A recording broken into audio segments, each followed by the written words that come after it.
Welcome to the Information Man Show.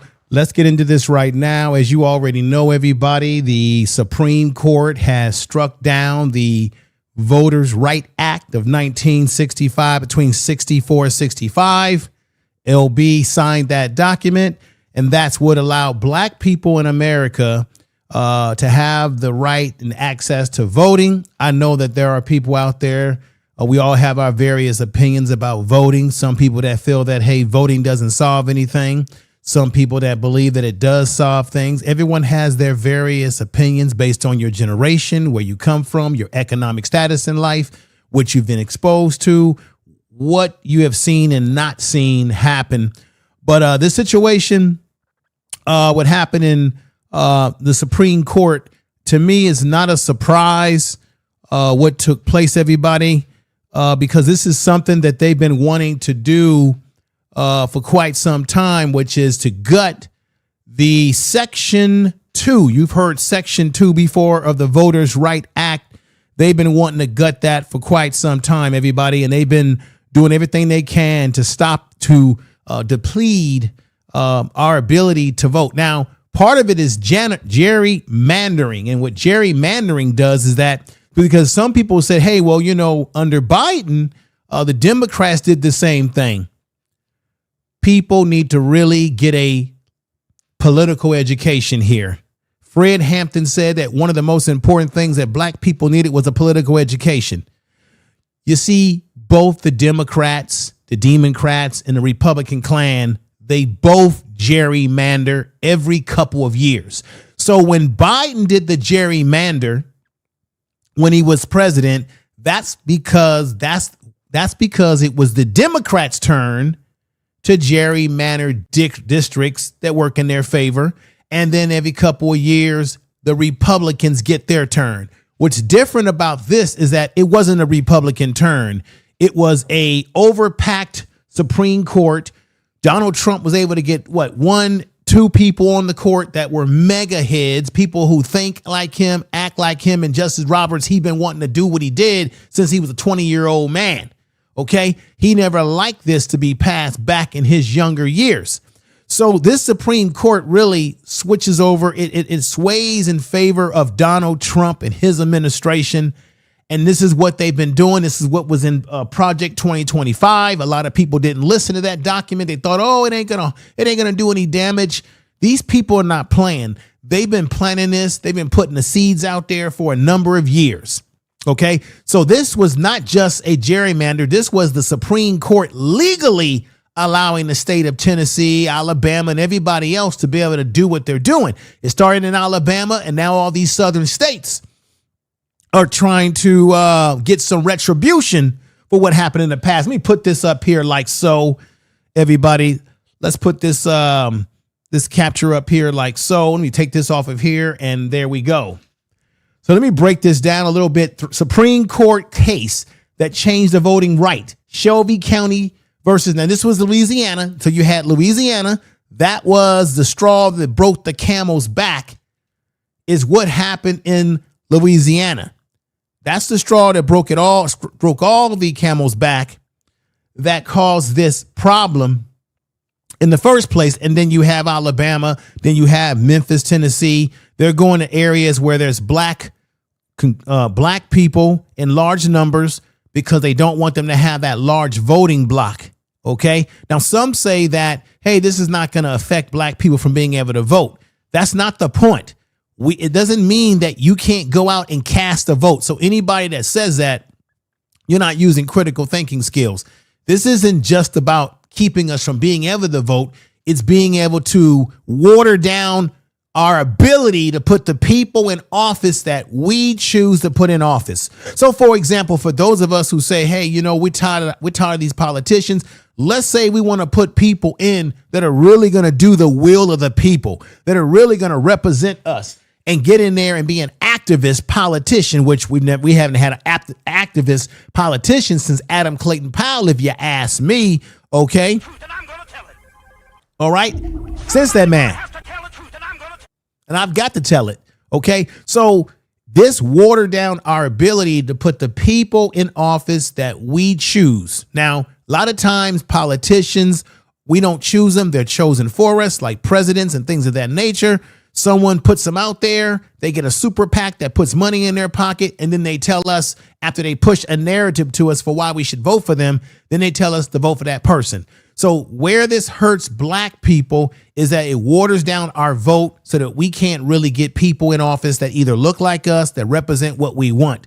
What it does, and it's already been admitted, the Republican Party or the Republican clan, they simply want to dominate and want to make sure that they win every damn election, because they know that if they go head to head, they will not win an election, because there's more people who lean more liberal, whether you like it or not, or independent than they do conservative. Okay. In terms of this Republican Party, this ain't your grandfather's Republican. This Republican party under Donald Trump is something else. Okay. So he's got the courts in his favor. And this is the impact. I'm going to share with you today why this happened, why this is happening in terms of the failures of the Democratic Party not to do what they should have done going all the way back to Carter. I've got the data, so nobody can dispute me here. Whether you come in the chat room, you have a different of opinion, that's great, that's fine. But I got the data. I got the numbers here. Shelby County struck down the formula used for Section 5 proceeding, which had required states with historical discrimination. It should be Section 2.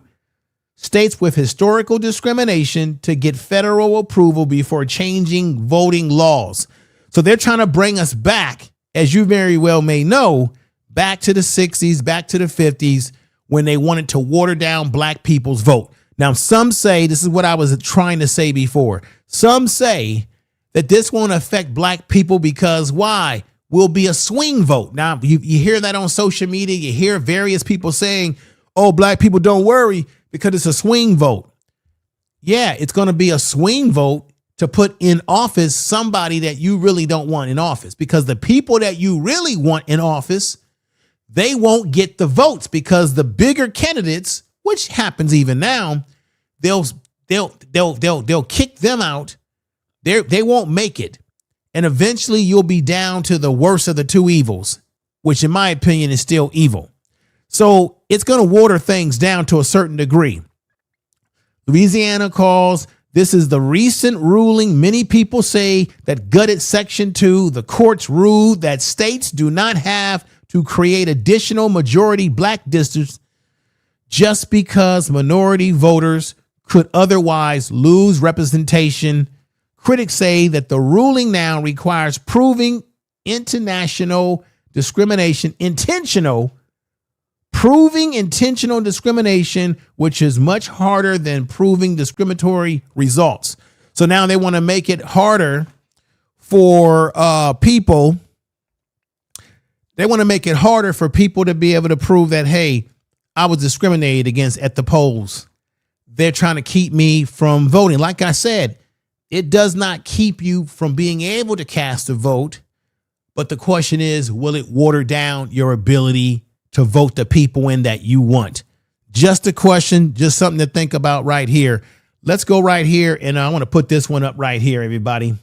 So right here, Southern states redraw the maps after Supreme Court ruling to favor white folks. OK, and Alabama, as I said before, Alabama got involved in this. Mississippi, Tennessee, and other southern states stunned residents with all-out charge to redraw congressional maps. They're redrawing the congressional maps to favor white voters after Supreme Court ruling. Now we have to understand, what does that mean for some of us here? What does that mean, ladies and gentlemen, for how this affects us going forward? And there's some people that are going to say, and some people that believe this to be true, that, well, the Democrats haven't done anything for us, so we already have been in a bad condition when we were under Democrats. And we put Democrats in office at 90% for, 92% for Jimmy Carter, 95% for Barack Obama. Even though Kamala Harris didn't win, she still got the majority of black votes at 83%, way more than Trump, even though people want to say that, hey, y'all didn't go out and vote for her, when some people just wasn't feeling Kamala Harris. Now, as a result, we get the demon man Trump in, who's done a lot of damage. How do you like that $6 gas y'all paying for? How do you like the inflations that are going up? How do you like it now? And there are some predicting that things are going to get worse later on down the line with the supply chain because of what this man has done with having us in this war, what have you. So just think about those realities, too, that we're dealing with. As I get ready to go, I'm going to go into this part right here, and I want y'all to see this right here. This is important what this brother had to say right here. Years ago, Trump asked, what did we have to lose supporting him? Man, the list is very long at this point. And the latest loss is Section 2 of the Voting Rights Act, which guts the Voting Rights Act completely. This ruling basically allows white supremacy to create voting maps that weakens Black America's voting power severely. And already some southern states are drawing or redrawing their voting maps. And anytime a SCOTUS opinion causes the GOP to immediately start celebrating, even before the opinion hits, you should know it's really bad for Black America. But of course, the pro-Black imposters who are complicit in this opinion will try to explain it away. How are they complicit, you might ask? Simply, they helped Trump get reelected in 2024 and elected in 2016 by telling blacks to vote the couch or vote Trump. They pumped so much disinformation into the Black community, they had many blacks helping promote white supremacy. But you cannot blame the pro-Black imposters for all of it. Black conservatives and even some Black Christians played a part. Now, is he correct? I like him. That's the brother has he's a lawyer. The Defiant One, I think, is his show. Look. I think what's missing in what he's saying is the fact that you had black people who did not vote because they were clearly angry at the Democrats for not doing what they were supposed to do. And I think some people did vote the couch because they wanted to send a message to the Democratic Party to stop taking black people for granted. Now, as a result, we got a bad situation because Donald Trump got in office. But this is what I don't like. I don't like the fact that people keep guilt tripping black people as if we didn't do our job. At the end of the day, this is the blame for Donald Trump being president. This is who the blame is. I want to stroll down and put it right here. Like I said before, Kamala Harris got a good bit of the vote. I want to put this up here, ladies and gentlemen. She got 80% to 83%. It's not as high as Joe Biden, who got 90%, Barack, who got 95%, but she got 83% of the black vote supported Kamala Harris in the 2024 presidential election. Donald Trump got 15% of the overall vote supported Donald Trump. Okay. Roughly doubling his 2020 total. Now, there was information put out there that it was black men who bumped up their voting rates for Trump at 21%.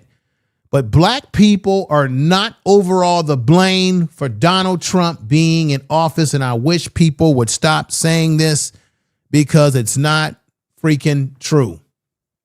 Okay. And the reason why is because white men voted for Donald Trump at 59%, just as they did the first time. White women in America voted for Donald Trump at 53 to 54%, just as they did the first time in 2016, just as they did the first time. Okay. Latinos. Everybody keeps talking about, oh, we got a brown and black coalition.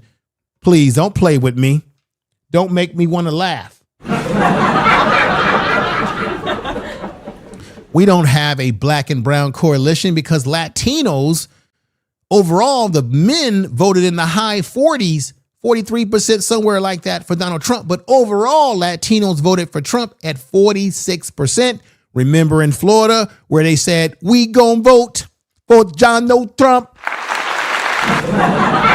We gon' vote for Donald Trump. Remember they said that? We gon' vote for Donald Trump. Now listen. And then you had Asians and other groups who split their votes. Black people are the only ones who vote for the Democratic Party, stock, lock, and barrel, even when we don't like the candidate that was running. So when people try to guilt trip black people and say that we're responsible for what's happening for Kamala Harris not getting in office, when Kamala Harris is running around now on Al Sharpton's National Action Network saying, get yours, be transactional. When we were trying to be transactional with Kamala Harris, everybody was telling us to be quiet. Shut up. Don't ask the sister for nothing. Don't ask her for nothing. One day she's black this day. The next day she's another race. She's cosplaying this. She's cosplaying that. But we were told to be quiet. Don't ask her for nothing. You had rapper Plies talking about we need to shut up. Yet he got a video on social media where he's got black women twerking all over the damn place. And we gonna listen to him? Please. What did Malcolm X tell us? What did Malcolm X tell us, everybody? Don't listen to celebrities, actors, dancers, trumpet players. Don't do that. Now, look, at the end of the day, she didn't win. Trump got a lot of momentum because a lot more people voted for Trump than did not vote for Trump. And the percentage of votes that put him in office wasn't black people's votes. It was white folks, white women, Latino men, Latino women, Asians, and other groups. And of course, you had that outliner of black men who voted for their variety of reasons. But now, what is it? Now, sometimes you pay the price for the decisions that you make. And we're certainly paying some prices for this. Let's continue to go on here with this. I appreciate everybody. Hit the bell notification. Make sure you share this video on all your social media. I don't normally go on at this time, but this is a very important video. Let's go. But I'll tell you who's most responsible. The black people who listen to those voices. I see a lot of good people in there. Let me legal commentary. Let me shout out a few people. We got my man Cap is in the house. Alicia, the real Aaron Collins, brother. Good to see you. It's been a minute since I've seen you over here. The last call. A lot of good people in the chat room. Sandra Brown, it's been a minute since I've seen you. Some of my day ones are over here, and I appreciate everybody. Another CG. Appreciate you all for coming over and supporting this impromptu video today. Here we go. They are more responsible. Why? Because they value entertainment and misleading rhetoric over expertise, data, evidence, and common sense, quite frankly. Hence, the result is that the 2016 election helped Trump win and put 3 justices on SCOTUS. And those 3 supplied Clarence Thomas. Oh, Clarence Thomas is a big reason why they were able to pass this bill. Clarence Thomas, anybody that says that there's a black man on the Supreme Court, you're out of your mind. There is no black man on the Supreme Court. I don't know what Clarence Thomas is. I don't know what he is. He's a sellout. He's a raccoon. I can't say Uncle Tom because Uncle Tom actually gave his life to save black women when the master was telling him, where did they go? Where did they escape to? If you read Uncle Tom's Cabin, I don't know what, he's more of a Sambo and Gumbo type. This man, at one point in time, they said, you see that 60-minute documentary on him. They said that this man was a Black Panther at one time, that he was pro-black. And then something happened to him when he went to college, and he was also angry because he got overlooked for particular opportunities when he was in law school, and he blamed it on affirmative action. He blamed it on all these other programs that he felt stigmatized him, and he was somehow traumatized by that because white people didn't really accept him. And then he created his internal hatred for himself, for his own people, to the point that he's willing to do anything and everything to gut something that he know helped a lot of black folks. Okay. And now he's got his, and he's now pulling the ladder up as he goes up. And this is a so-called black man who hangs out with a white man who gives him money, a white man who has all sort of Nazi memorabilia and all kind of racist things in his garden, in his house. Crazy stuff like that. Let's continue. The additional 3 votes he needed to gut Section 2. Oh, my goodness. And my question is, what tangibles have we really gotten from telling black folks to do things that help white supremacists win presidential elections as well as congressional elections? It's gotten us nothing but a lot of setbacks. He's right. Has gotten us setbacks, but he's right on one point. He's wrong on another, because you have to take in account that black people have been voting for Democrats for God knows how long. And we have gotten frustrated with them because the Democratic Party continues to take us for granted. This is what he failed to say. Also, everybody, we wouldn't be in this situation if the Democratic Party had done what they should have done when they were in power. Anybody that tells you that the Democratic Party did not have control of the House in the Senate at one point in time, not just in one administration, but multiple administrations. The Democrats could have ensured this whole thing a long time ago, along with the Do Nothing Congressional Black Caucus.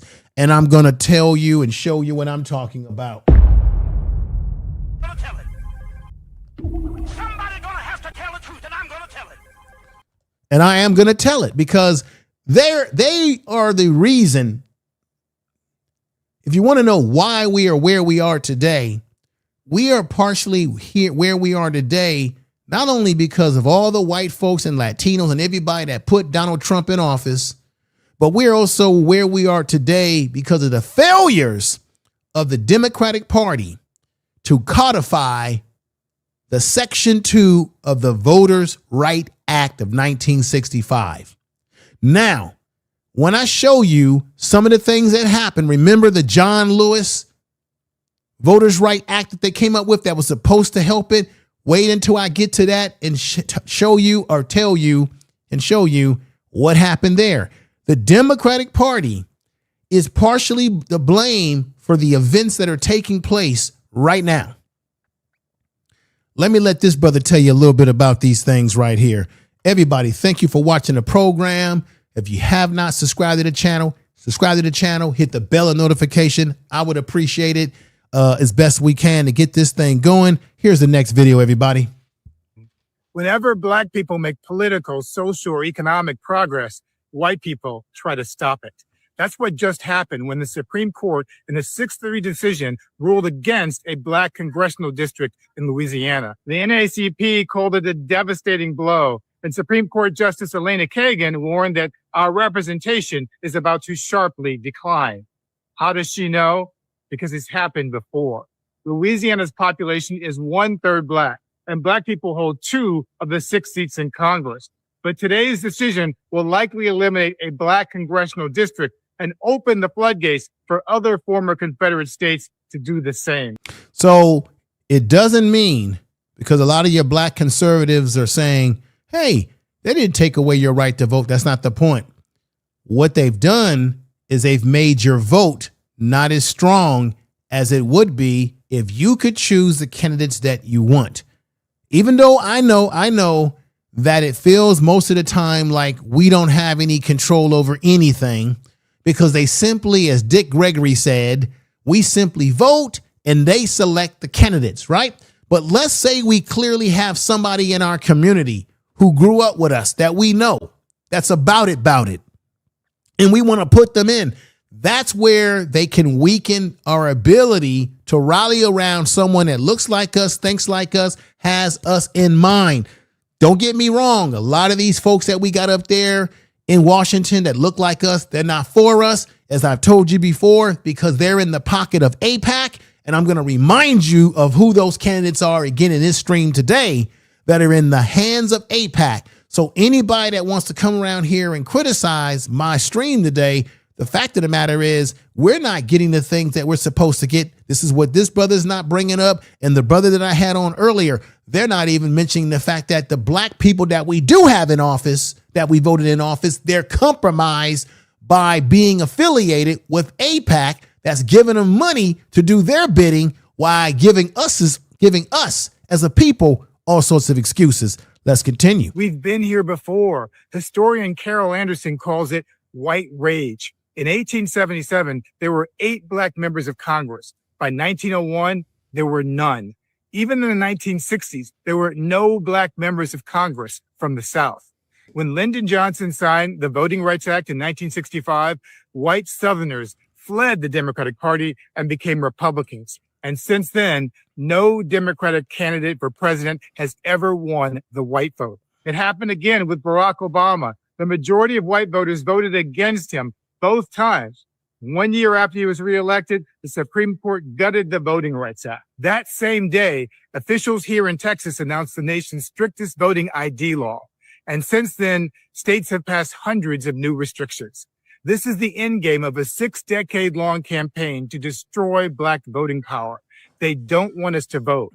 They don't want us in Congress, and they damn sure don't want another black president. They fear our vote more than anything else. Now let's give them a reason to. Now, did you hear what that brother was saying? Everything that he said was on point. The only thing that I would urge people to understand too is the fact that the Democrats, when we have put some Democrats in office, they have also failed us in doing what we want them to do. That's with any politicians, but particularly it hurts more when it's people that look like us who told us they're going to have our back and they turn their backs on us. Okay.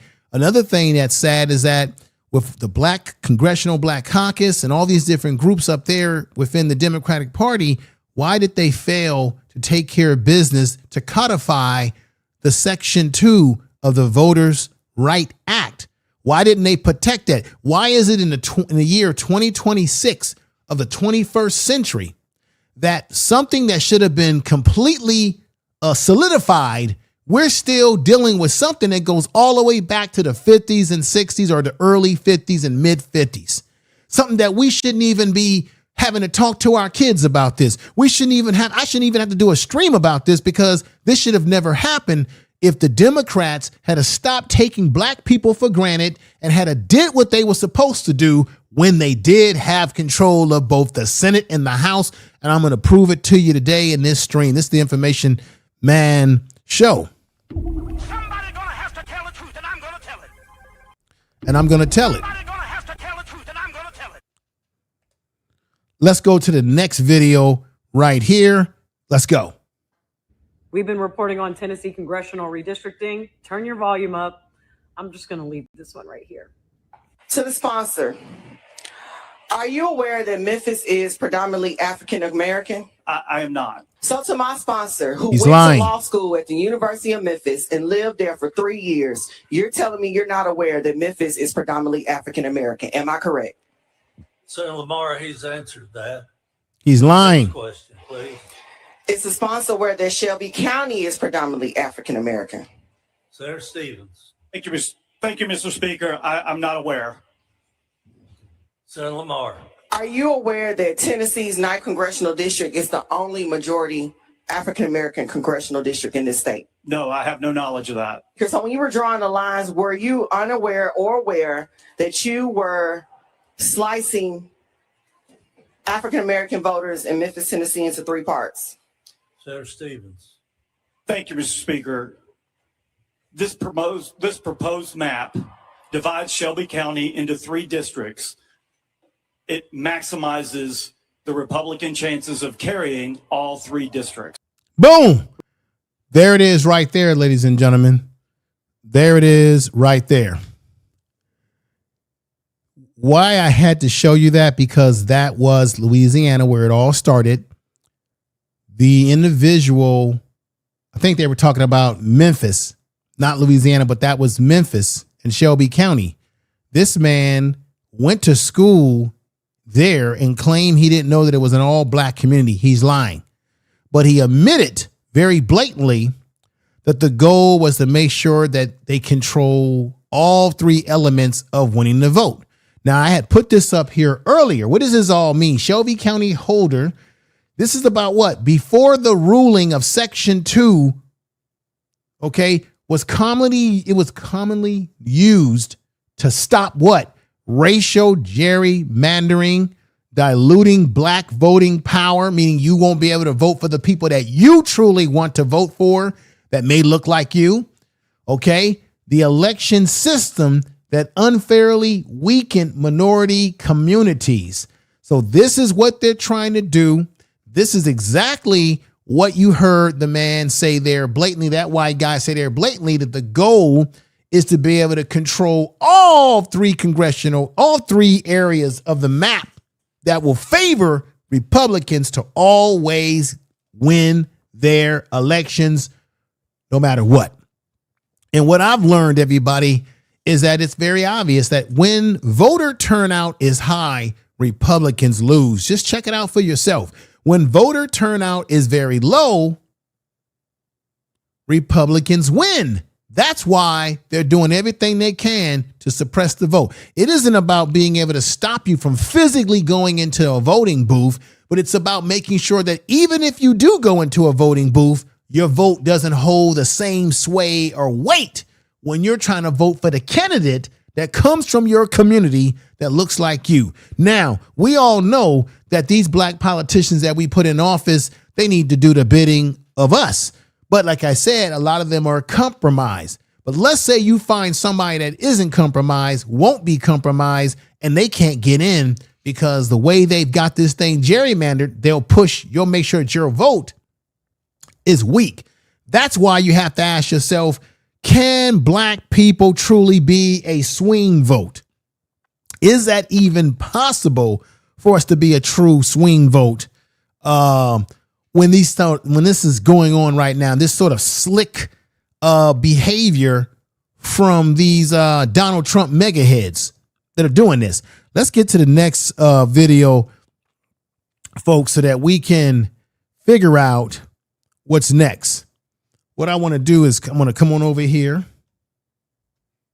and make sure you check me out on social media and what have you that you have. Now, let's go back over here. Let's go to video 4. This is in Tennessee. You guys have probably heard of this, this brother right here. He called him out. There's people who have different opinions about this brother. But I think the fact of the matter is he's standing up for what he believes in. These maps are racist tools of white supremacy at the behest of the most powerful white supremacist in the United States of America, Donald J. Trump. Memphis is the most beautiful place on the planet. It's the place that raised me, my brothers, my parents, my grandmothers, and where my ancestors' bones rest. And what you are doing today is eviscerating the only black majority congressional district in our state because we are majority black. This is about attacking, targeting, and cracking District 9 into pieces for more political and racial dominance and white supremacy in the state of Tennessee. You put us on cotton plantations and tobacco plantations. You denied our human rights and our right to exist as children of God, and we are still here. You destroyed Tulsa. You killed and lynched black folks on Poplar Tree. Shelby County, Tennessee had the most lynchings of anywhere in this state where you're taking this district, and we are still here. Tell the truth. No matter how much you try and break us and make us bend and make us quit, we will still be here. We'll still be here. Now, I think that's Pierce. I think he's a state senator in Tennessee. Remember, him and another cat, they got arrested. He's been protesting. He's been cutting up about the situation. I know people have made fun of the video of him dancing in a church. I think they were having some sort of graduation. But you can't deny, even if you don't, you think the brother is just cosplaying black power. That's what some people are saying. You can't deny the fact that what's going on is wrong. that it's ridiculous that this whole thing is taking place. Now, like I said, it doesn't mean that black people can't vote. There's again, I'm going to say this again. There's people who believe that black people will just become a swing vote, but you'll be a swing vote. But what is that swing vote going to determine? Let's say you are not able to put candidates that come from your community in office. What's going to happen is it's just going to go back to just being just white people. The only people you'll be able to vote for will be white people. And in these southern states, you might end up voting for white folks who really still don't have your best interest. Now, you can say at the same time, hey, well, look at how we vote for the Democrats. And a lot of times we don't get what we voted for. I'm talking about in the modern time right now. I'm not talking about what happened with black people in the 60s and 50s and 70s. I'm talking about right now in the 21st century, we're not getting very much out of the Democratic Party, and let alone our black congressional caucus, because we wouldn't be in this mess in the first place. For Donald Trump and his mega people to Jimmy rig this election, if we had been in a better position to keep Donald Trump from not having 2 Supreme Court selections. Remember, Greensburg, the woman who was the oldest woman on the Supreme Court, white woman, she should have stepped down. She passed away when she should have stepped down and allowed Biden, I believe at the time, to put someone else on that court that was young. She was too caught up in her power, trying to hold on. The woman was senile as senile can get. So this is another example of how Democrats once again failed, because they could not convince her or get this woman to step down, or didn't even make her step down, to put a younger, fresh person in there, which allowed Donald Trump to get in office because she passed away, and that he was able to get not 1, but 2 people on that court to shape that court in his favor. The court was already a conservative court before Trump got there, but he made it more conservative when he put more of his mega head court members onto that court. And the liberals that are on that court, the liberal justices, they can't do nothing because they're not the majority.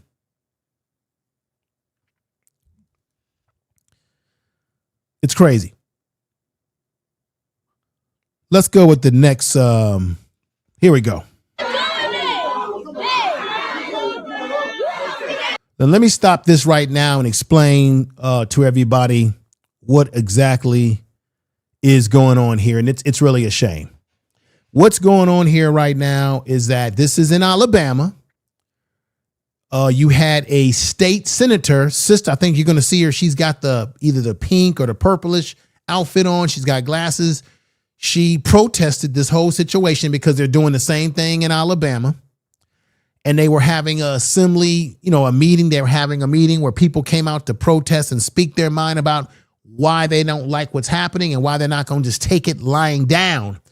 And so in this particular conference room or what have you, I guess people demonstrated, and there were 2, mainly women, who got dragged out, along with one woman got dragged out or taken out with the state senator in Alabama. I forgot her name. But this is what disturbed me about this video, everybody. While this was happening, you just had black people standing around watching and saying, stop it, stop it, stop it, let her go, let her go. And then they start singing, nothing's going to turn me around. They start singing that, eyes on the prize type songs. And I'm sitting back and I'm saying, but nobody got up. No men got up and tried to stop what was happening. And what was even more sad is that you had black men. I guess they worked in security or what have you. I don't know. You had black men that were involved with the white, officers or whatever they call them, that were picking these women up to drag them out of there, take them out of there. Black people participating in this bullshit. And then you have white people sitting back in their seats laughing. I'm going to stop it frame by frame so you can see what I'm talking about when it comes to the white folks laughing. This is in Alabama. I'm not surprised given the history of a state like Alabama, y'all. Okay?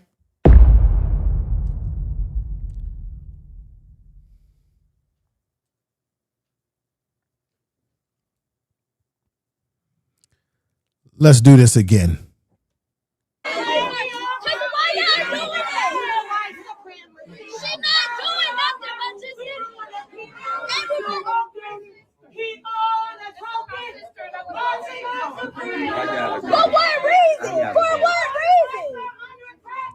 Yalpo, everybody, good to see you here. Rico.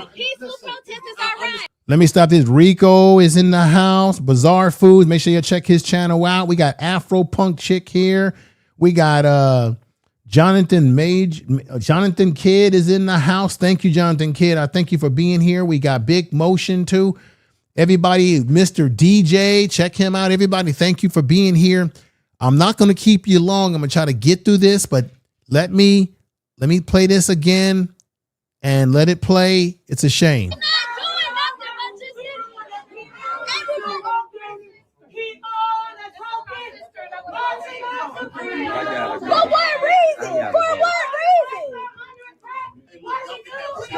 Why is he smiling?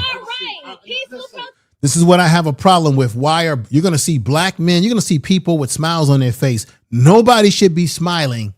Not one smile should be on anybody's face when you have a situation like this. Nobody should have a smile on their face. This is not funny. This is not entertainment. I understand that, but look,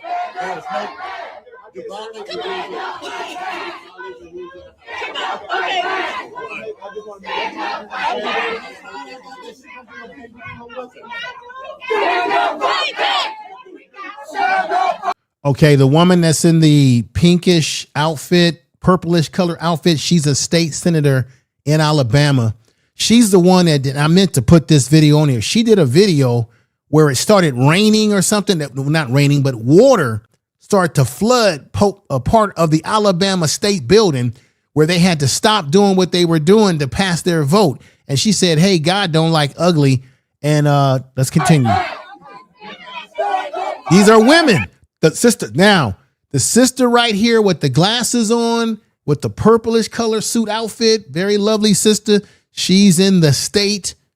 She's a state senator out there. She was involved in a protest. She was also involved, like I said, taking video of this flood, this out of nowhere flood in Alabama that happened to the state building where they were about to take a vote on this. And as I said before, she kept saying, God don't like ugly. This is the power of God. I mean, it was flooding. God, I should have had that video ready for y'all to see. Just a short video. But she ends up getting grabbed up by, look, you got white men and black men grabbing these black women. People are saying, get your hands off of them, leave them alone. But what was really terrible to me is that nobody intervened. I thought that was a problem. That was a problem here. Let's go. See, that is a state senator. Why do they have their hands on her? She don't have no weapons. She didn't harm nobody. She was peacefully protesting. No sign that says she cannot peacefully protest.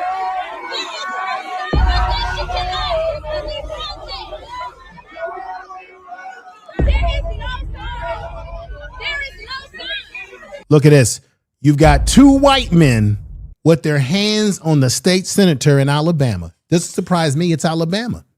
They want to bring us back to the past, right? But what's sickening to me is that you got black folks sitting down. Black men here sitting down. Then they're taking their video clips so that they can use that as evidence if it gets really funky. But all these black folks are standing around singing these hymns from Eyes on the Prize, like they're back in the day with Dr. King. And I'm saying to myself, ain't no time to be singing. It's time to be swinging, because they would be putting their hands just on you to sing. Now, I guess nobody wanted to get involved. But the fact that you got two white men, the security man here putting his hands on her, and you got black men in suits. I don't know what their job capacities were, but they was participating in this nonsense.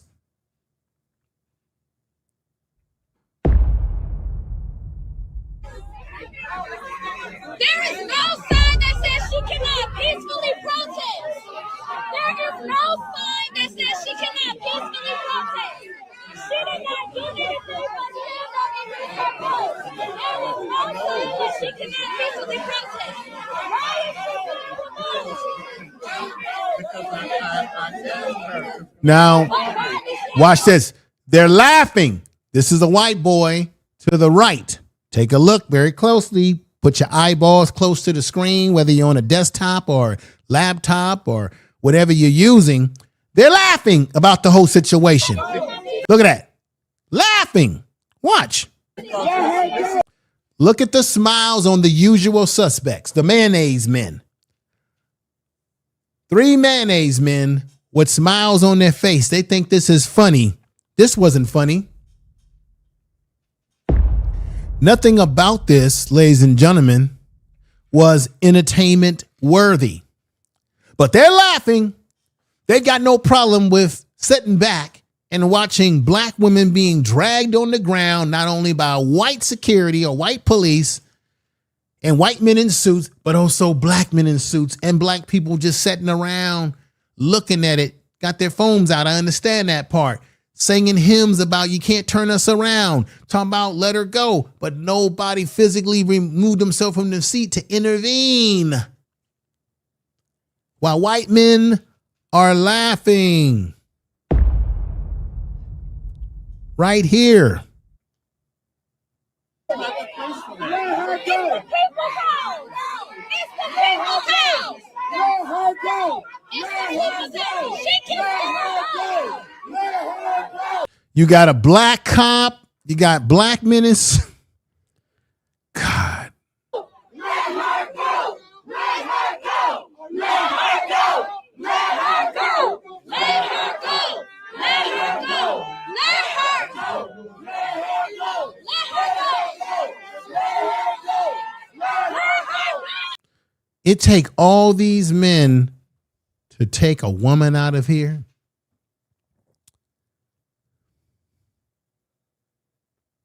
When they were peacefully protesting, as some people were saying.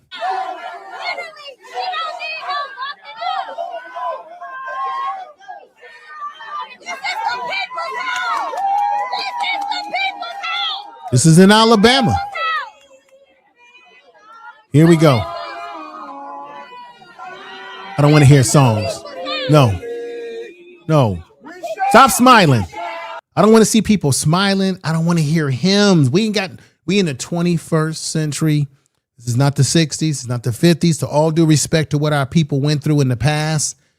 But the days of singing is over. We don't have time for singing. We're dealing with a demon. We're dealing with demons. Trump is a demon. Everybody in his administration are demons. We're dealing with demons. Demons don't care about your hymns and your singing and your dancing and your appealing to their emotional conscience. They don't have one. This whole thing is ridiculous. How we got black women that are being manhandled and everybody wants to now break out in song and we shall overcome. No. Nobody. I don't want to hear no singing. That ain't changing the situation. It's just my opinion. How y'all feel about it? They leaving like they in danger or something. That's what they do. No. No justice. No peace. Oh, God. I had to stop that. I can't take it anymore. Just like you, Aaron Collins, I can't take it anymore. Jonathan Kidd, I can't take it anymore. I don't want to hear black people singing hymns when they're being hemmed up. I just don't want to hear that. Have to tell the truth, and I'm going to tell it. Somebody's going to have to tell the truth, and I'm going to tell it. I don't want to hear songs when we're being hemmed up like this. It doesn't change the fact of what's going on. It doesn't change anything. We should be past the days of having us sing hymns to appeal to the conscience of the enemy. Wait until I play the next video for you. Here we go. My people, when I say we are on our own, I am not exaggerating. We are on our own. And the sooner we all see this for That's what right. it is, Mm-hmm. the sooner we can get down to business. That's right. It was the maggots the MAGA Republicans that stacked that court, that took our voting rights away. But I guarantee you, these white moderates, these Democrats, they're not that sad about it. Now, let me correct something that she's saying here. We can still vote. They didn't take our ability to go to the poll and cast a vote. They just did what they did. What they did is they want to water down our ability to vote for the people that we want. They want to water down our ability to be a voting bloc, to put people in office that look like us, that will actually serve us, which is becoming more and more difficult today because you got this AIPAC that's interfering with these young black politicians early on. I've talked about this, and I'm going to remind you about that in this video here. I just wanted to preface that. Here we go. At all. I'd like to jog your memory back, short-term memory, back to the Texas primary, when Jasmine Crockett and James Tallarico were running against each other. Now, both of them you could say are qualified, but we all know that Jasmine Crockett is far more qualified than James Tallarico. And what did the Texas Democrats do?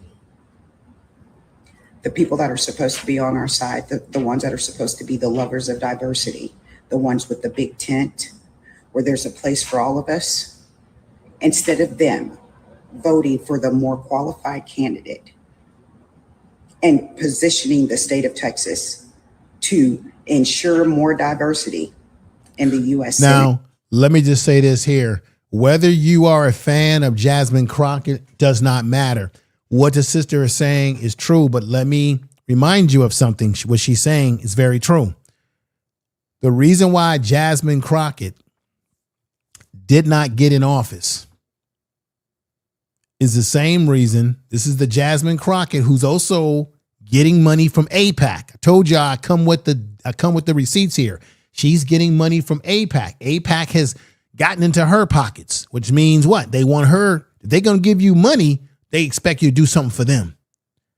But the reason why she didn't get in office because the Democrats themselves, she didn't get that Senate seat, should I say, because the Democrats themselves decided to go not with the black woman, but with the white guy that was not as qualified as she was.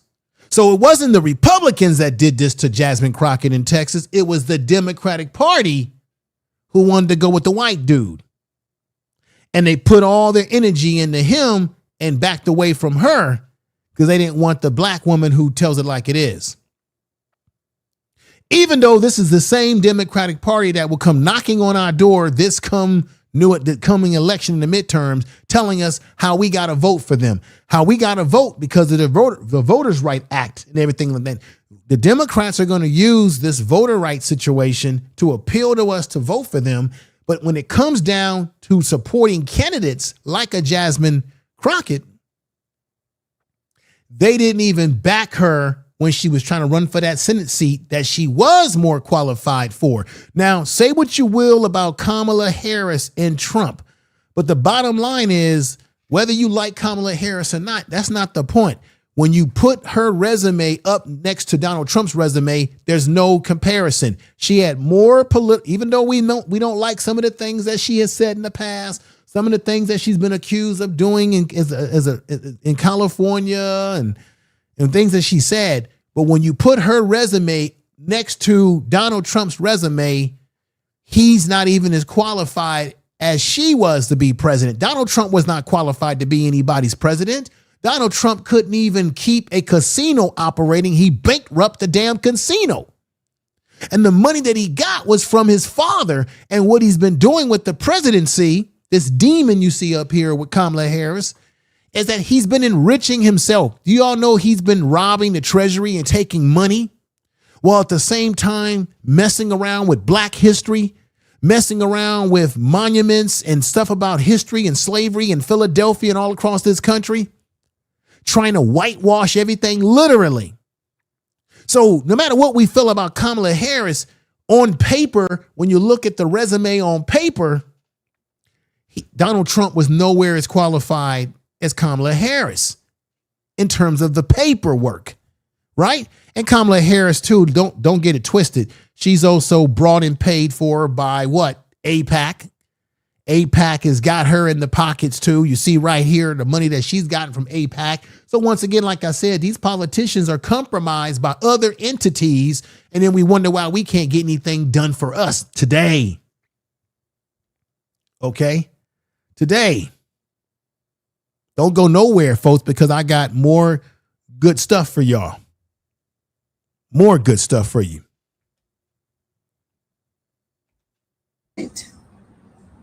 They voted for the white guy, Mm-hmm. the lesser candidate. Like I said, let that be evidence to you. Even if we didn't like her, she still was more qualified than Trump.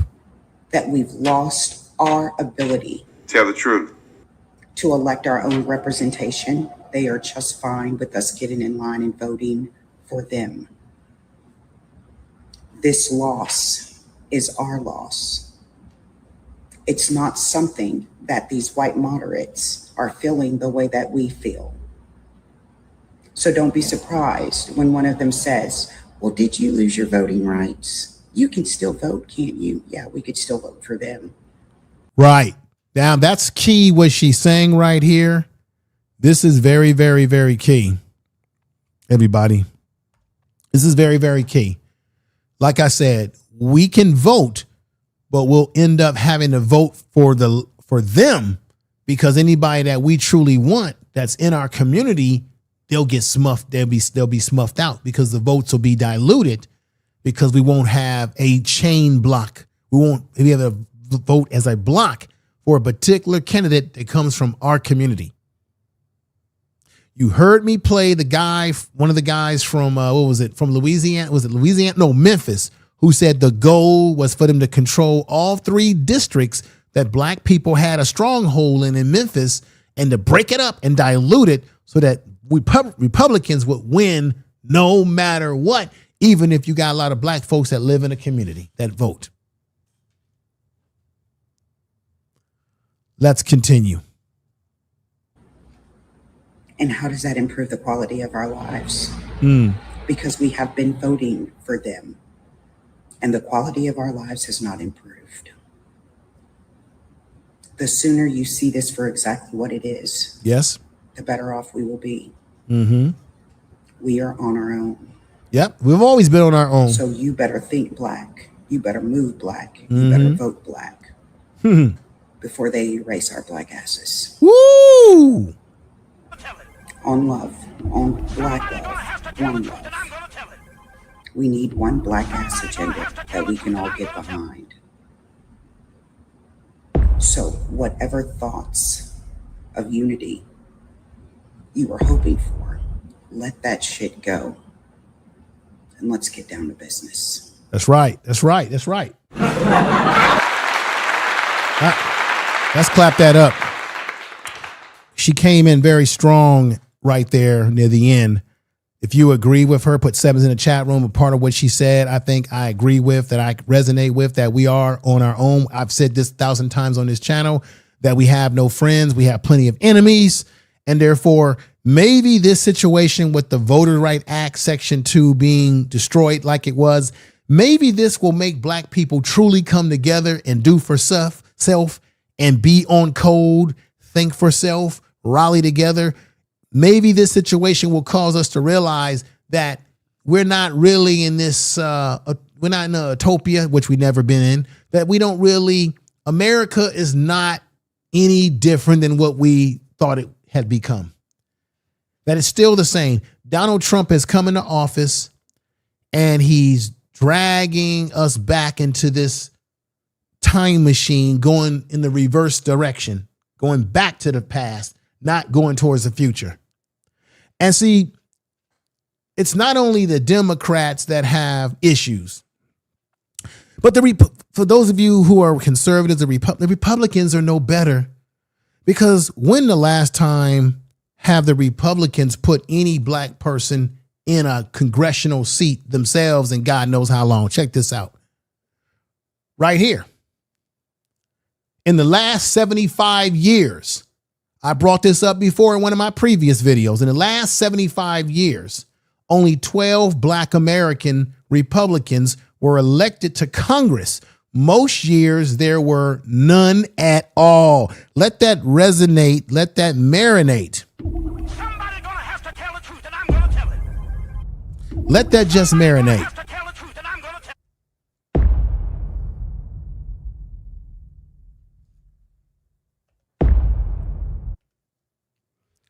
Now, let me break down why we are where we at and where the Democrats failed to take care of business a long time ago, where we wouldn't even be in any of this mess had they taken care of business. Let's start with Jimmy Crackcorn, Jimmy Carter. Okay, everybody, Jimmy Carter. Should I say Jimmy Carter, Democrat majority in both House and Senate. He had the majority for the majority of the time that he was in office. Jimmy Carter was in office from 1977 to 1981. He had both the House and the Senate. He struggled to pass key legislation, lack of directives, okay, standing as a Washington outsider. What went wrong? What went wrong is that you had Democrats who went against him, people in his own party who got more votes than he got when he became president. Okay, that's what happened here. Let me, this is what happened here, everybody. And it's one of those things. It's one of those situations.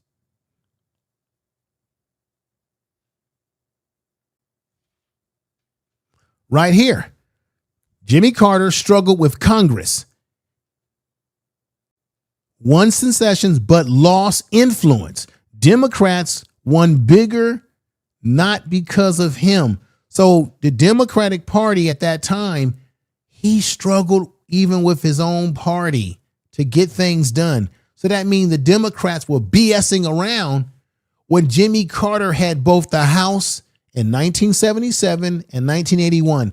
They could have codified, as we call it, they could have codified the voters' right. They could have codified it, made it where nothing that's happening today would be happening. But in 1977 through 1981, when Carter was in office, the Democrats blew the opportunity because not only was he getting pushback, not just from the Republicans, but he was getting pushback by his own political party. Y'all understand what I'm saying here? So that didn't work out for Jimmy Carter. It didn't work out at all for him. Let's go with the next one right here. Bill Clinton. How many in the chat room knew this? Thank you, Miranda, for the $5 super chat. Very interesting dialogue this evening. You are on Information Man. Thank you very much, my sister.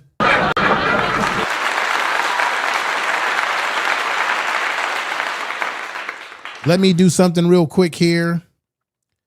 How many of y'all know that Bill Clinton had both the House and the Senate from 1993 to 1994? Yes, it was only for a year, but within that year, Bill Clinton could have surely, and as well as the Democrats, could have shored up the Section 2 and codified it where we would never be where we are today. They dropped the ball. Don't let anybody tell you that they did because they did when I show you the rest of the data that I have. Thank you for the $5 super chat. Very interesting dialogue this evening. You are on Information Man. Thank you again. Thank you again. Tell the truth.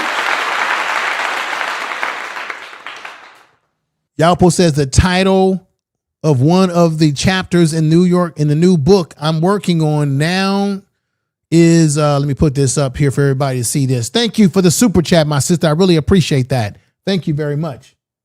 Thank you for the super chat. The title of one of the chapters in the new book I'm working on now is From Jim Crow to the New Jim Crow to Back Again. Interesting, Yalpo. So back when Bill Clinton was in office in 93 and between 93 and 94, the Democrats could have taken care of the Voters' Right Act, Section 2, because they had both the House and the Senate, but they didn't do anything. I already told you that Jimmy Carter could not get anything done because he had people even within his own Democratic Party that were backbiting on him. And then, of course, for whatever reason, in the 90s, Bill Clinton couldn't get the damn thing done. So what does that tell you? Something's off about that. Let's go with the next one. Now, key details. Democrat control during Clinton's term, 103rd Congress of 1993 and 95. Democrats held the House and the Senate, allowing for a passage of a major early legislation. In 1994 midterm election, the Republicans revolted, sweep the GOP into power in both houses, ending a 40 years of Democrat control. Whoa. Rest of the term from 1995 until the end of his term in 2001, Clinton faced a Republican-controlled Congress. So the Democrats blew the ball when they had control before the Republicans got control in 1994. Prior to that 1 year, the Democrats could have done something to pass anything they wanted to pass through, but they blew it in this situation right here. Now, Barack Obama. Let's get on Barack Obama. Believe it or not, ladies and gentlemen, Democrats controlled both the House and Senate during his first 2 years. Barack Obama presidency significantly the 111th Congress from January 6, 2009 to January 3rd to 2011. During this period, they held a substantial majority in the House and a 60-vote filibuster proof majority in the Senate for a brief period in 2009 and 2010. What does that say? For a brief period, they had control of the Senate, they had control of the House, and then for a brief period of time, they had control of the Senate for about a year, and they didn't do anything even under Barack Obama, supposed to be our first black president, right? First black president. Tell the truth. Right? Under him, nothing was codified. Why did the Democrats blow the ball again with another Democrat in office, the third one who had control of the Senate and House at one point in time? Even if it was for a short time, they didn't do anything. That's the shame. Let's go right here. Joe Biden. Believe it or not, everybody, when Joe Biden got in office, he had some control, but nobody talks about it. Joe Biden had unified control of the government from 2021 to 2022. The House controlled Democrats held a majority in the House of Representatives. The Senate controlled. The Senate was split 50-50 with Vice President Kamala Harris serving as the what? Tiebreaker. Do y'all remember that? Put sevens in the chat room, right? Do y'all remember this? Check this out. Time frame. Time frame. This unified control lasted from January 20th to 2021 until the end of 2022 following the 2020 election results. So what does that tell you, ladies and gentlemen? What does that tell you? The Democrats, don't let nobody tell you that the Democrats did never have control, even under. So let's go back to Jimmy Carter. Jimmy Carter, under his leadership from 77 to 81, they did nothing to codify the Voters' Right Act to make sure that nobody could mess with it in the future. Boom. After him, Bill Clinton gets in office. And back in the 90s, 93 to 94, he has some control and doesn't do anything with the control that he has. Then we got Barack Obama, as I had mentioned before, right? He had some control and didn't do shit with it. Had damn near almost 2 years of his control and didn't do anything with it. Even though we know that the Republicans said that they wouldn't pass anything that he put out there, that they were going to stall his presidency. They were going to make him a one-round president. They want to do everything they could to stop Barack Obama. But in the process, Barack Obama didn't do anything to codify the Voters' Right Act. And then we had the man right here, Joe Biden, who under Joe Biden, it didn't get no better. It didn't get any better under Joe Biden. And because of this reason why, let me put this up here. This is the reason why it didn't get better. You had a filibuster, a deadlocked filibuster in November 2021, January 22nd. Senate Republicans blocked the advancement of the John Lewis bill. Democrat leadership failed to unify their own caucus to create what? A advantage, exception for voting right legislation, codification gap.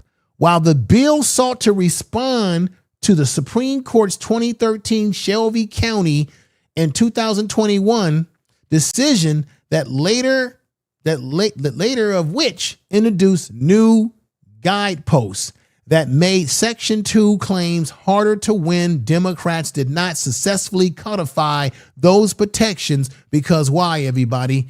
I'll show you why right here. You had two damn Democrats who were outliers who voted against it. They stopped the 60 vote that they needed. It's called the nuclear option. How many of y'all heard of the nuclear option? Put sevens in the chat room. On voting rights, the Democrats stalled the vote. What they did is these two people, I think this is Joe Manchin, Christian Simmons, these two suckers right here did everything they could as Democrats to hold back process. The 60 vote filibuster blocked progress. The fight for democracy continues.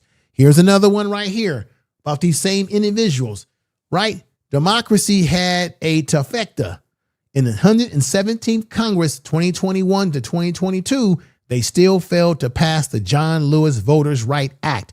The only reason why the John Lewis Voters' Right Act didn't pass is because you had two Democrats who stand in the way, designed to restore and solidify Section 2 of the Voters' Right Act.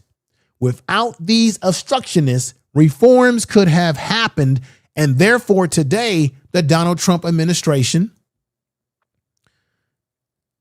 wouldn't be able to do what they're doing to us right now. They wouldn't have the power to do it because these distractors would not have been able to do what they did. Now, let's put this up here right here. Let me go back right here. And what I want to do is put that right there.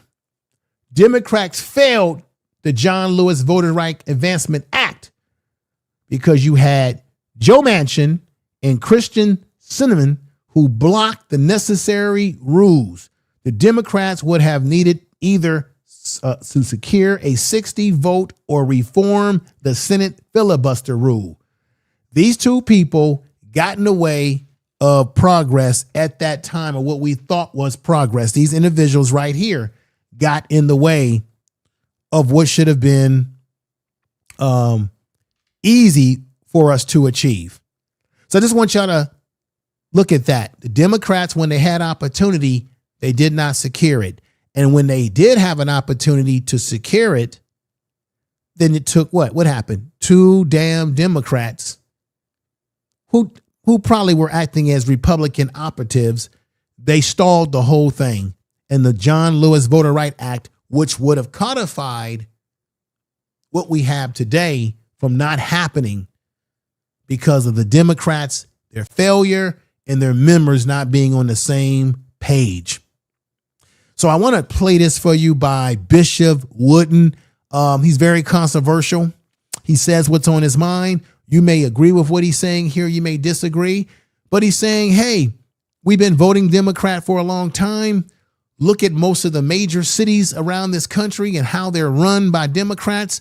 And black people are still struggling with health care, food insecurity, housing, drugs, violence in some of these communities.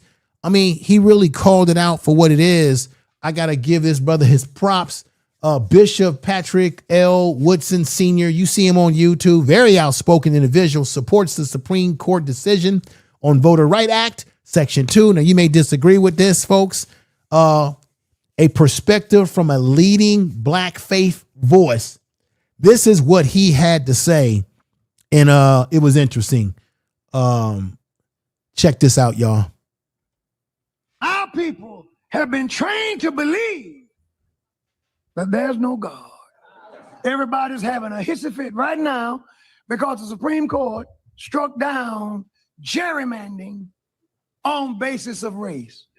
They're treating it as though we've lost our vote. They are. Black man can't vote anymore now. Our right to vote is being erased. No, I'll tell you what you ought to do for yourself, not for anyone else, for yourself. Go study some of these districts where they've gerrymandered it and it's all black and they got their own black representation. Go check out some of these people's district. Take a look. See how they're doing. Mm-hmm. See if for their multiple decades in office, see if crime has gotten any better. That's right. Woo. See if any businesses have been brought to the area. Woo. So I'm not looking for representation that look like me. I'm looking for representation who can get the job done. I don't care how they look. That's it. Do you agree with Bishop Wooden? He's very outspoken on a lot of different issues. You may agree with him on some issues, disagree with him.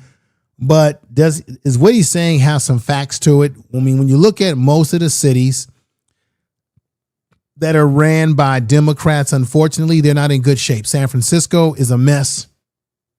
Chicago, we know, was a mess. They let all those damn migrants come up there and impact black Americans. This was being allowed by your Democrat Party, even though we know that it was Republicans that put those people on a bus and sent them up there because they're sanctuary cities. The Democratic ran city should have sent their ass back right down to Texas.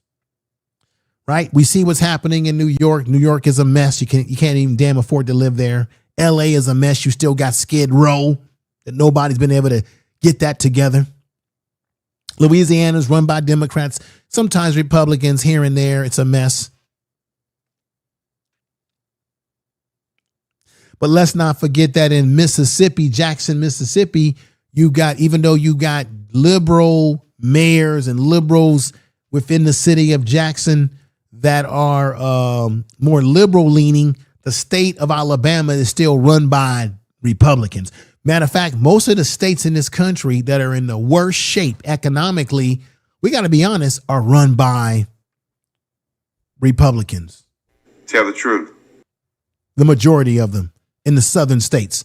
But the Democrats are also running areas where black people are not doing well. And every year they keep saying, vote for us, we'll clean this up. And it just keeps going on and on and on and on until the point that you just say, I've had enough. Who can bring jobs? People need jobs.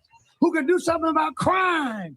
Who has influence to make some things happen? Now, I don't care if the man is Asian, Hispanic, black, or white. If they can help make life better for the people who live in that district, that matters to me more than complexion. Jay the Informant, how you doing? Good to see you over here. Thank you for coming over, brother. Let's go with the next one right here. This one is a good one. It's back again. Go to San Francisco. Here we go. And check out Dirty Waters. Maxine's district. Dirty Waters. See if it has gotten any better for all of her years of service. All that. No. Mouth. Go and check out Claiborne District of South Carolina. See if it has gotten any better. And while we are constantly as a people, I got to preach fast now because y'all getting mad. While we are constantly as a people petitioning government, the number one growing demographic going into business today are the Hispanics. They're starting their businesses, they're getting their money, they're formulating businesses, and we are still walking around singing, we shall overcome. Now, let me stop it right there because I do agree with him that we got to stop singing that we should overcome stuff. You heard that type of singing when those black women were being dragged out of that protest inside the hall there in Alabama. But this is where I have to have to disagree with the good bishop. What the bishop is failing to also recognize is that a lot of these immigrant groups, Mexicans, these other racial groups that come over here, they're given set-asides. They're given vouchers for housing. They're getting help. They're getting a leg up from the government. See, he didn't add that little part. He's saying, well, they're getting their little money together. Do you know here in California how many of these so-called groups that they say work harder than us, how many of them are over here working and they're illegal?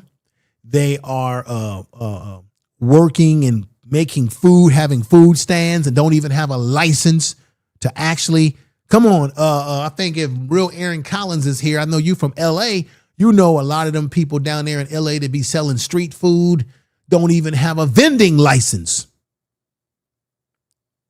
And you know, we have seen video where black people have licenses and be trying to sell and we get harassed by the police. Not to make excuses here, is that what the Reverend is failing to convey on top of what he's saying is that it's not that black people are too lazy to get our own businesses and what have you.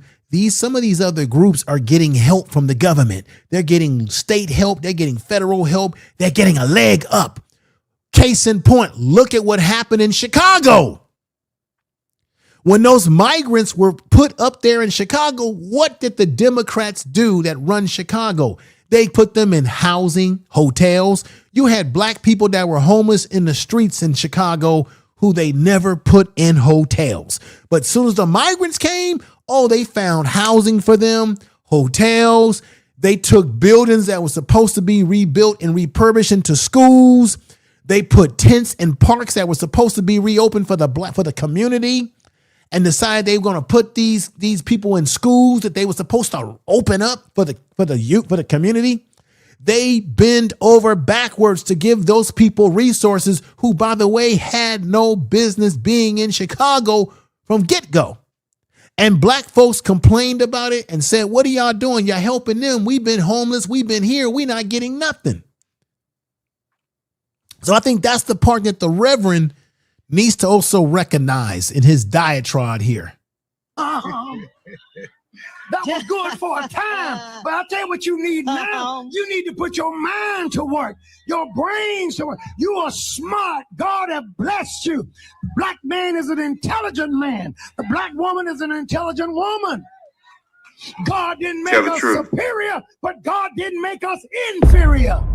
We ain't got to petition government. Start your own business. Work hard. Black people have this is the problem I have with the Reverend here. This is the problem I have with him. Black people have always worked hard. So we don't really need someone, because these preachers, they be making their money preaching to us, right? But we don't really need preachers telling us about working hard when black folks have been working hard day one we've been here. See, I hate this attitude that some of our people have, like the Reverend here, yelling and screaming and saying we should be working hard, as if black people don't work hard.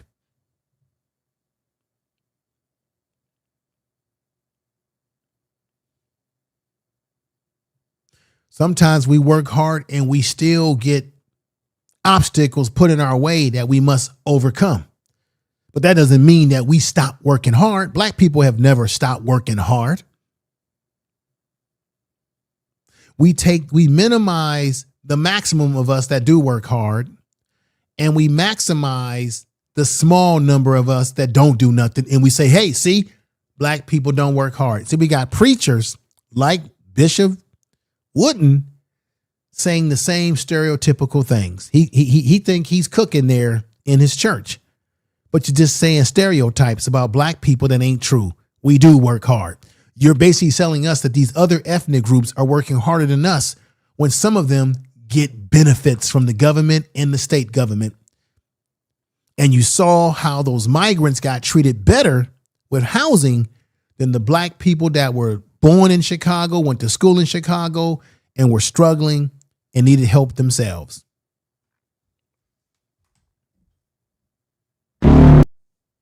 Tell the truth. So I didn't like that. Let me hit this one right here. Now, one of the things that the Reverend did say, or the bishop, no, I don't want to say Reverend, but the bishop did say that does have some validity, is that the Congressional Black Caucus stated mission focus on policies related to what? Economics, opportunities, crime, justice reform, voters' right. Well, they dropped the ball on that. They dropped the ball on that by not codifying it. Healthcare access, education, housing, environmental justice. These are things that some of these politicians, these Democratic politicians, have been in office for so long, and they're still not doing what they're supposed to be doing. This is why what the brother was saying, that part of what the Reverend was saying had validity. Let me show you something right here.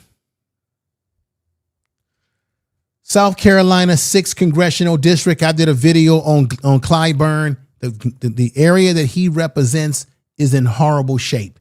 He represents an area that has economic depravity, poverty and rural underdevelopment, ongoing legal battles over racial gerrymandering.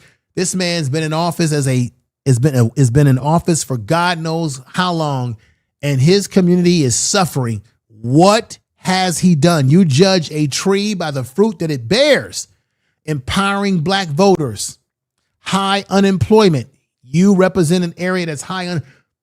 Clyburn, what have you done to help the high unemployment? You've been in office for God knows how long in South Carolina, my man. Poor infrastructure, healthcare, access challenges. James Clyburn, he's been in Congress since 1993, and black people are still struggling with these things in the area that he's supposed to represent, which is he's a Democratic congressman. So what is the Democratic Congressman Clyburn, what has he done there currently that they still suffering with these problems today in high numbers? And why is it the Democratic Party, when they were in power, what did they do as a collective to help South Carolina out? We know that Clyburn is the reason why Joe Biden got in office. We know that he was caping for Joe Biden. But what did Joe Biden do for South Carolina, for the district that he represents, District 6, which is struggling?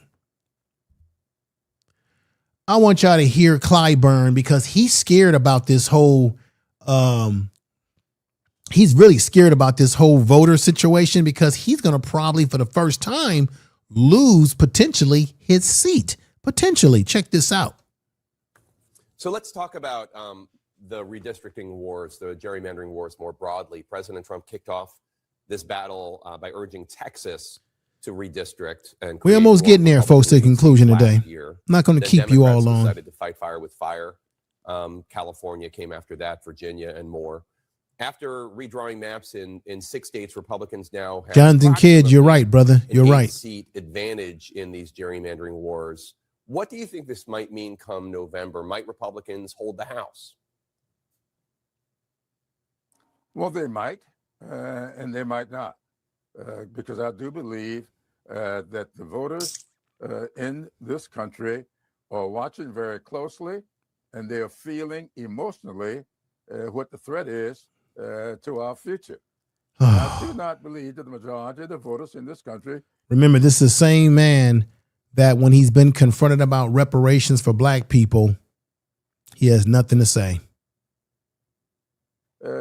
Condone and will agree with what President Trump is doing. South Carolina, our delegation, our House, talked with him, the Senate, I guess, on day before yesterday. But the Supreme Court 2 years ago spoke to this district and said it was not unconstitutional. But the president says he wants them to redraw the lines anyway. All I'm going to say to that is be very careful what you pray for, because what I do believe is that when they finish with the redistricting, there will be the possibilities of at least 3 Democrats getting elected here in South Carolina to the United States Congress. Oh, so you think that the redistricting they're doing in South Carolina could not only dilute your Democratic-leaning district, but other Republican leaning districts so as to make them more competitive. That's interesting. We don't know about that. We'll have to see, everybody. But this is James Clyburn. I just showed you that his district, I believe he represents District 6 in South Carolina. They're struggling out there. Here's the chart right here. I put it up several times. They're struggling, everybody. And while they're struggling still in the state that he represents, Clyburn is another person who's paid and sold for by AIPAC. I've talked about this before in the previous video. This is the money that he's getting from AIPAC to do their bidding. And then we wonder why, when we bring up the question of reparations, why this man always wants to give us pushback when it comes to the issues of reparations. Here go another thing I want to show you right here. This is Maxine Waters. I hate to do this, but I have to. So Maxine Waters, Bishop Wooden said San Francisco. She doesn't represent San Francisco. He didn't know what the hell he was talking about. She represents the 43rd district in California, which is in Southern California in the LA area. Representative Maxine Waters, over the years, I've liked the woman. You know, I've liked her feistiness, things that she has spoken about. Remember, Maxine Waters is responsible for bringing an ex-CIA director to South Central LA and busting down the doors to expose the racism that was coming out of the Ronald Reagan administration with the whole Oliver North situation and the drugs that were flooding South Central LA from Central America. So I give her a lot of kudos for doing such and bringing that attention to our people. I bring her all the kudos, but she's been in office a lot of years, and it comes to a time when you must say, what have you done for us lately? She represents a part of California where they're struggling with housing costs, very expensive in California, environmental impact, public health, community safety, such as gang violence, gun violence, weapon violence. The LAX airport has been an impact in the community that she represents as well. And she's faced big challenges over the years.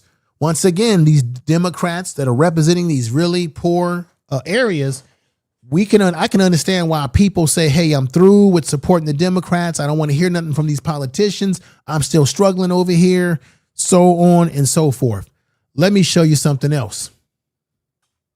Hakeem Jeffries, who's supposed to be the leader of the Democratic Party, they failed, everybody, to get this thing codified a long time ago. But like Bishop wouldn't say, they represent some of the areas that are struggling. So Hakeem Jeffries represents portions of Brooklyn that faces affordable housing pressures, healthcare inequality, and crime concerns. What has Hakeem Jeffries really done for the people in New York that are struggling in these areas? I would like to know, because Hakeem Jeffries is another one who is brought and paid for. He's a big AIPAC man. AIPAC recruited him when he was very, very young, because remember that video I showed you guys? They're recruiting black potential leaders as young as high school age and college. So he was one of the ones that they recruited early on, and they give him money. AIPAC is giving them money. They're getting this money from these lobbyists, but how much of that money is being used so that they can get reelected, whatever? That money's being used that benefits what? Israel, to get them to do what they want for Israel. But how much of the money that he gets from the people that support him in Brooklyn that could give him their little dollars, their little coins, what has he really done tangible for those folks? One wonders. Then I have to bring up Benny Thompson. These are people that are well known in the Democratic Party. He represents a rural part of Mississippi that struggles with persistent poverty, limitation, healthcare access, and lower economic opportunities. How are they benefiting from Benny Thompson? I have to say that. And then I hate to say this one because, we saw Al Green. We saw him stand up and speak out against Trump during the State of the Union. They marched him out. We saw him with the sign saying, "I am not a monkey." Look, I like him standing up and speaking out. But Al Green comes from a community in Houston that's struggling. Al Green represents parts of Houston with economic inequality and healthcare access issues. So I wonder how many of those communities that he represents, have they improved? Have they gotten better? I mean, the Reverend Bishop, he asked a very interesting question. Let's go with Danny K. Davis, who represents Chicago, Chi-Town, represents parts of Chicago with high violent crime rates, unemployment, and public health concerns. Well, look, brother Danny K. Davis, you represent a city and a state in Illinois, in a city particularly, where they gave all this damn money to migrants. Money that could have been used to help people with the crime rates, the unemployment, the public health concerns, what have you. That's what we're talking about here. I said again, Jasmine Crockett is taking money from AIPAC. We've got this man right here, Raphael Warnock from Atlanta, Georgia. He's taking money from AIPAC, and then we're wondering why they can't do anything for us.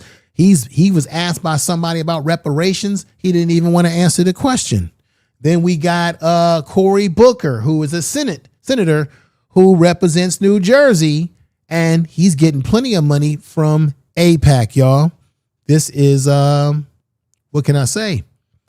It's crazy. It's crazy, y'all. I just want y'all to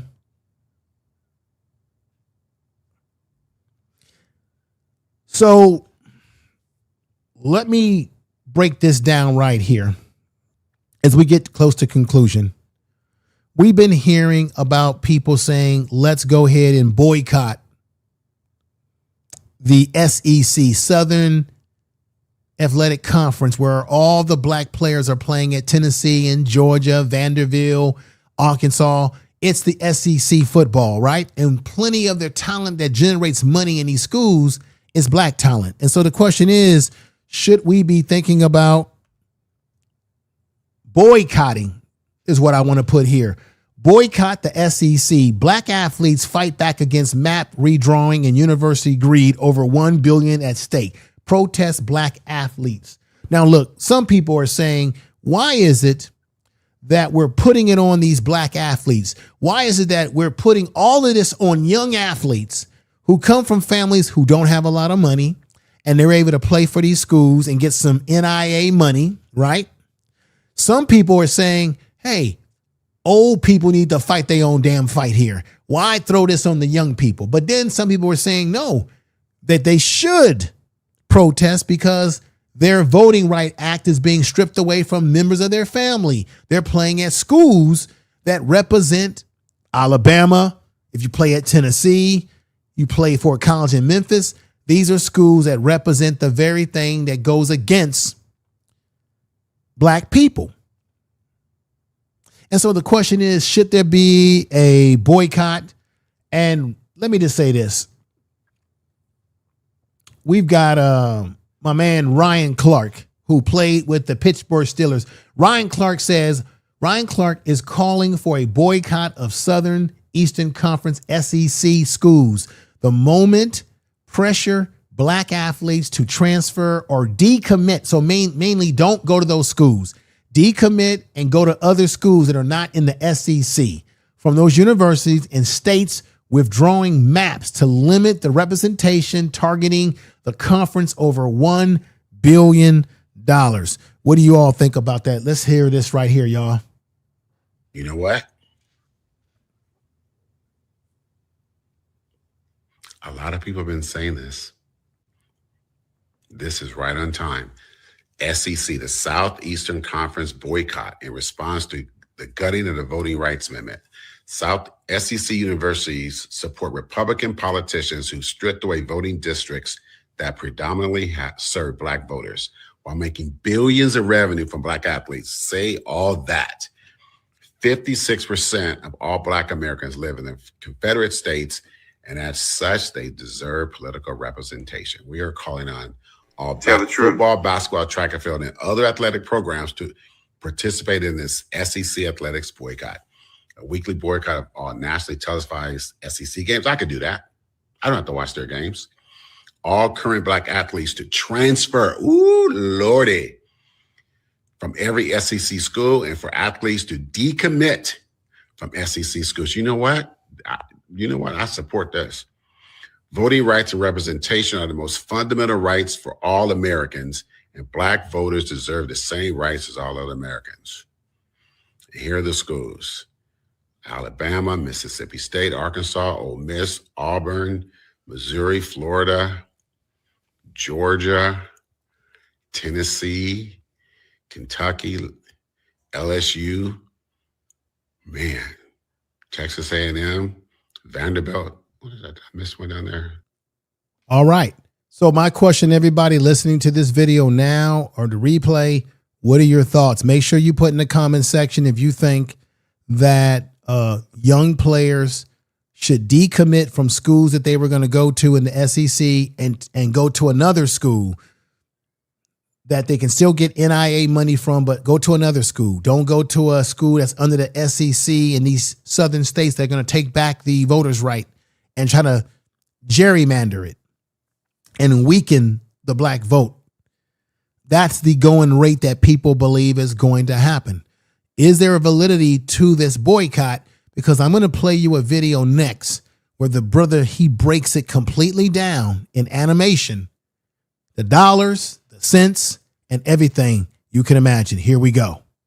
Athletes should boycott the SEC. I saw this online, so I felt I had to amplify it. Why? Because you do not get to scream Roll Tide on Saturday and then roll over Black communities on Monday. No, you do not get to spend the weekend worshiping Black athletes, then spend the work week helping Republicans redraw Black people out of power like democracy is arts and crafts for segregationists. You cannot chant, bark, roar, and war eagle your way through the weekend, then come back on Monday with voter suppression pencils and act like nobody notices. And let's be honest about who we are dealing with. These conservatives are not solving quantum physics over there. They saw Black people voting, panicked, and said, you know what this country needs? Less democracy. That is not leadership. That is political cowardice with a tailgate parking pass. Now let's talk money, because that is the part they understand. Miss Independent, thank you for being here. Distributed more than $1 billion to member schools in 1 year. That is $72.4 million per school. SEC athletic departments generated about $2.6 billion in revenue. SEC football averaged 5.2 million viewers per game last season. Tennessee brought in $52 million in ticket sales, $110 million in donations, and $43 million in media rights. Do you guys understand? So when people talk about, oh, the boycott, putting pressure on the young people, we're not saying that they're not saying that young people can't play football. Just don't go to those schools. Do you hear how much money is being generated? $24.1 million. These schools are racking in so much money, even though they're giving the players money. They're getting NIA, but they're not getting that type of money. The school is still making hand over feet. Colorado, I have a sports channel, Prime Sports Media. I'm going to be bringing that channel back and doing content on that channel very soon. But look at what Deion Sanders did at Colorado, how he was a one-man money-making machine for the school. The SEC is making a lot of money off of Black players, even though the players are getting some sort of money now. After how many Georgia years? Athletics brought in more than $241 million. Ooh, wait a minute. I said 24.1, $241 million. Did you hear that? Again. Georgia Athletics brought in more than $241 million. Alabama brought in $267 million. Wow. LSU Athletics helps drive nearly $500 million in economic output in Louisiana. So this is not cute student pastime. This is $1 billion Southern church service with shoulder pads and a racism problem. Entire towns eat off this machine. Alabama football alone was tied to $138 million in visitor spending in Tuscaloosa. Hotels eat, bars eat, restaurants eat, parking lots eat, politicians smile in school colors and call it tradition. That is the contradiction. They love Black speed, Black strength, Black touchdowns, Black dunks, Black relay teams, Black bodies making white schools rich. But Black voting power, Black representation, Black districts that stay intact, suddenly they get allergic to democracy. Man, forget all that. Those kids can get that money to an HBCU. They love us in uniform. They just do not love us with leverage. We have done this before. We did it with the bus boycott. Montgomery lost money when when black people stop rioting. That is the lesson. When we withdraw participation, power feels it in the pocket. Tag a college athlete who is thinking about the SEC or is at an SEC school. Woo, man, that's something else. All right, everybody, we're getting to the conclusion here. I just wanted to say this to everybody. I appreciate you all being here. This is what I want to say in my statement right here. Kamala Harris, like I said, she got 83% of the black vote, not as high as Biden or Barack Obama, not even as high as what Hillary Clinton got, but she still got more than Donald Trump. And some are saying, well, if she was in office, this wouldn't have happened. Well, got to keep this in mind. If Kamala Harris would have won the election, and we got to be honest about this, she would not have, she still would be up against a Senate that's controlled by Republicans, a House that's controlled by Republicans, and a Supreme Court that she would not have control over because Donald Trump had already put enough of his people on that court.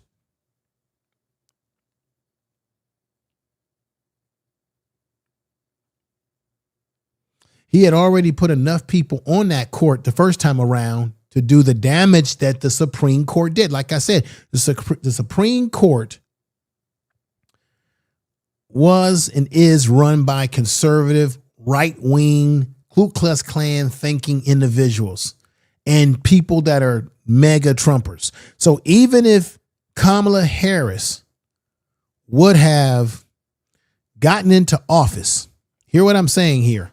Even if she had gotten into office, she still would have been up against a controlled Senate by Republicans, a controlled House by Republicans, and a controlled Supreme Court, which means even if Kamala Harris was in office, this would have never stopped the Supreme Court as it was packed up by Trump.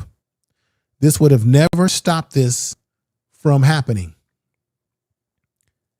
So even under Kamala Harris, if she was in office, the Republican Party would still be taking marching orders from Trump, and they still would be running amok. They just wouldn't have control of the DOJ and other branches of government because Trump wouldn't be in office, but he still would have control of the Senate in the House, and he could tell the Republicans on both sides of the aisle to do what he wants them to do to get in the way of whatever Kamala Harris would have wanted to do had she got in office. This is my theory, folks. It's not really a theory because she would have faced that type of House and Congress. So that means that Kamala Harris would have spent most of her time doing executive orders. She would have spent most of her time in executive orders because the Democrats and the Republicans on both sides who controlled the House and the Senate wouldn't have worked with her. Remember when Barack Obama was in office, and once he lost control of the Senate for that year in the House, which they bobbled that because they could have codified the Voters' Right Act, Section 2, the minute Barack lost those control of those two branches of the House and the Senate, the Republicans didn't do anything that Barack wanted to do. That's why Barack had to do all these executive orders. And where Barack made his mistake, and I want to say this again, where Barack made his mistake is that Barack Obama was too much of an olive branch man. He kept trying to do this bipartisan stuff. He kept trying to be friendly. He was too busy trying to be friendly with the Republican Party, who was racist then, still racist now, and didn't like him and wasn't going to work with him, because the night that he got elected and he went to his ball for his election with his wife, the Republicans met in secret, said whatever he wanted to do, they were going to block it. So when Barack Obama had control of the Senate and the House, that was the time for him to pass any and everything that he wanted. such as he was able to get that's why he was able to get the Affordable Care Act. I know some people liked it, some people didn't like it. But prior to that, that's the time that they should have strengthened that Voters' Right Act. Then we wouldn't have what we're having today. But once he lost control of both branches of the Senate and the House, the Republicans were fair game to stop anything he wanted to do. That's exactly what Kamala Harris would have been dealing with. And I don't think she would have been able to stop the Supreme Court from doing what they did today, because they would have been taking marching orders from Donald Trump, even if he wasn't president, because he controls that party. Stock, lock, up and down. He controls it. Somebody's gonna have to tell the truth, and I'm gonna tell it. Somebody's gonna have to tell the truth, and I'm gonna tell it. And this is just the facts. Somebody's gonna have to tell the truth, and I'm gonna tell it. Everybody, I appreciate you watching the program today. I don't normally go live during the week like this. For those who watch this on the replay, thank you for watching it on the replay. I'll be back with more presentation. I appreciate everybody. I think Honors is live right now talking about Umar Johnson. Umar Johnson is a buffoon, everybody. He's a buffoon. FDMG is not going to happen. The man is he's a buffoon. Nothing's going to come of any of that stuff that he's doing. He's just a buffoon. But I appreciate you all watching the program. Once again, make sure you subscribe to the channel. Hit the bell notification if you're new to the channel. Let someone know about the channel. Share this in your community tab. Share this on your in your social media. Share it with your friends and family, people that are concerned about this issue. Share the video. I appreciate that. You can always catch me on the socials. I'm on Instagram. I'm on the X. I'm on Instagram. I'm on Facebook, Information Man Show. You can find me everywhere at Information Man Show. I appreciate you all for coming out.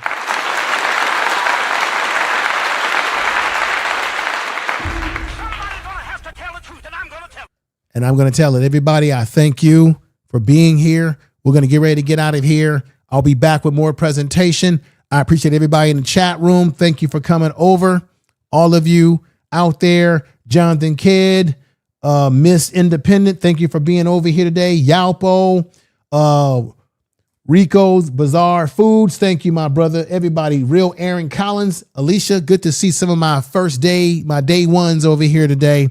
Thank you very much. And y'all take care. Peace.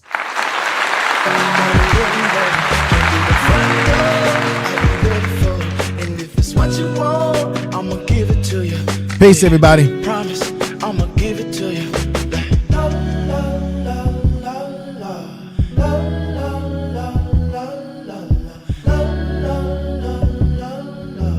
BS3 Network is now on Roku TV under BS3 TV. Download today. Ceilings and I need it, baby. Pressure and make diamonds, I won't steal it, baby. Silent, baby. Hurts to see you crying, know you BS3 Network, changing the way you watch TV.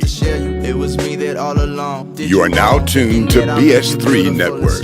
This toxicity, the death of me. I fear the day you gone. The most beautiful girl I've ever known. I'll find a way to treat you better. I swear there's no one out there like you. You teach me to be better. My talk is cheap, keep asking what I do. I'll fly you to the moon and hope I'll see you soon. I'll find a way to treat you better. No problem, I'll do whatever. Let her know, I gotta let her know that she my white horse, she my medical. Like my baby mama, know how to take care of me. Give my baby problems, you gon' regret every day. So I let her know, gotta let her know. You are listening to Information Man. Please make sure to subscribe to this channel. What you want, I'ma give it to you.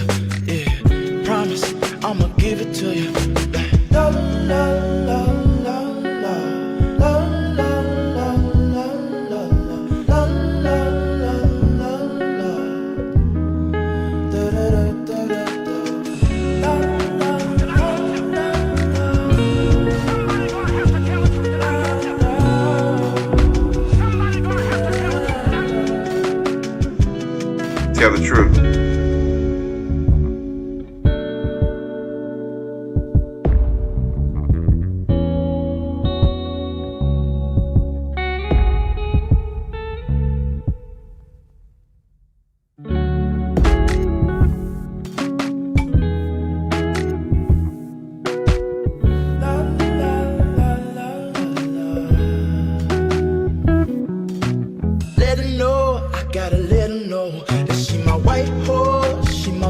cool. She like my baby mama, know how to take care of me, give my baby problems.